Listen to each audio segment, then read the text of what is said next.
A former female priest who spent more than 2 decades in the Episcopal Church is now speaking out after being defrocked because she embraced another faith. Today, Ann Holmes Redding calls herself both a Christian and a Muslim, but her move to Islam came at a very high price.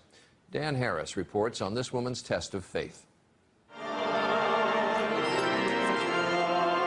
Ann Holmes Redding was an Episcopal priest for 25 years until a radical test of faith.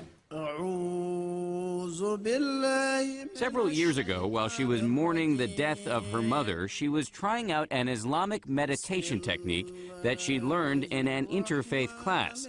And that, she says, is when it happened. It came with such clarity and such power that I could understand it as nothing else but an invitation from God. In fact, she says it was Jesus himself who led her to Islam.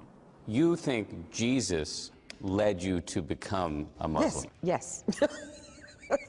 Yes. You're laughing. Because I know it doesn't make sense to people. Now, Redding not only prays in church, but she also prays 5 times a day to Allah. In Islam, Jesus is viewed as a prophet. Yes. Not as the Son of God.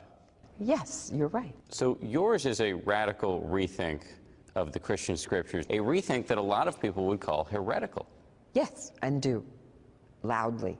This spring, the Episcopal Church revoked Redding's right to be a priest. Being defrocked, I would imagine, was a pretty traumatic experience. Yes, that's an understatement. To imagine not being involved intimately in the lives of believing people, helping them understand their relationship and calling, baptizing babies. It's a big loss. It's a huge loss.